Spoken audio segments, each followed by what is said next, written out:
Batumi səfərimizin son 2 günü qalmışdı və biz bu günləri maksimum dolu keçirməyə qərar verdik. Bu dəfə yolumuzu Şekvetili şəhərinə saldıq. Ora gedən yol çox gözəl idi. Hər tərəf yaşıllıq, dağlar, meşələr, təmiz hava. Təbiət elə möhtəşəm idi ki, yol boyu çoxlu video çəkdik. İlk olaraq çox maraqlı və fərqli bir məkana, Musiqiçilər parkına gəldik. Bu parkda məşhur müğənnilərin və musiqiçilərin heykəlləri yerləşir. Hər heykəl çox real və detallı hazırlanıb. Sanki canlı insanlardır. Park geniş, səliqəli və çox gözəl dizayn olunub. Bu parkı digərlərindən fərqləndirən ən maraqlı cəhətlərdən biri isə onun interaktiv olmasıdır. Hər bir musiqiçinin heykəlinə yaxınlaşdıqda həmin sənətçiyə məxsus musiqi səslənirdi. Bu xüsusiyyət parkı daha canlı, maraqlı və müasir edirdi. Bizi ən çox təəccübləndirən isə parkın tamamilə pulsuz olması idi. Həm ideya, həm də icra baxımından çox yüksək səviyyədə hazırlanan bu park bizdə çox xoş və unudulmaz təəssürat yaratdı. Parkdakı gəzintimizi bitirdikdən sonra Ureki qəsəbəsinə yollanıb nahar etdik. Kiçik və səmimi bir kafedə oturduq, yeməklər isə çox dadlı idi. Daha sonra yenidən Şekvetiliyə qayıdıb unikal əyləncə parkı olan Titinatelaya getdik.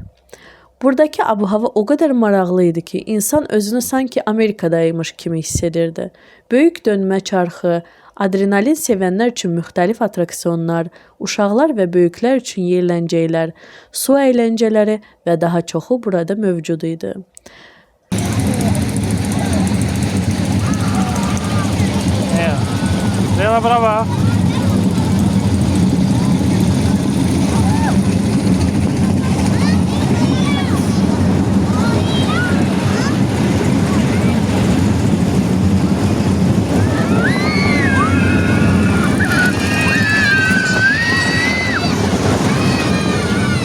Daha sonra əyləncə parkının tam qarşısında yerləşən Miniatürlər parkına keçdik.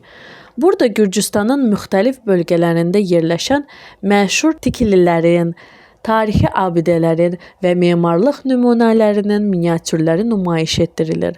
Park çox səliqəli və maraqlı şəkildə hazırlanıb. Bütün park başdan başa diqqətə layiq idi.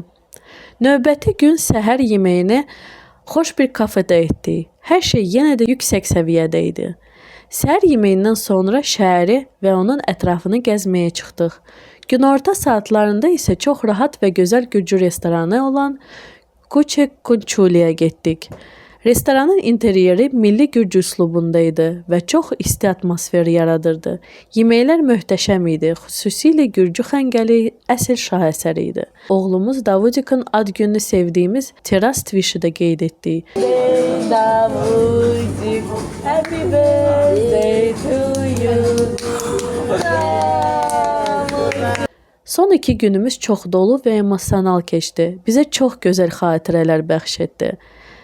Nəhayət 15 avqust Batumidən Bakıya dönüş günü çatdı. Otelimizlə vidalaşdıq, ayrılmaq heç istəmirdik və Batuminin artıq bizə doğmalaşan küçələri ilə hava limanına yollandıq. Hava limanına gedən yol biraz kədərli idi.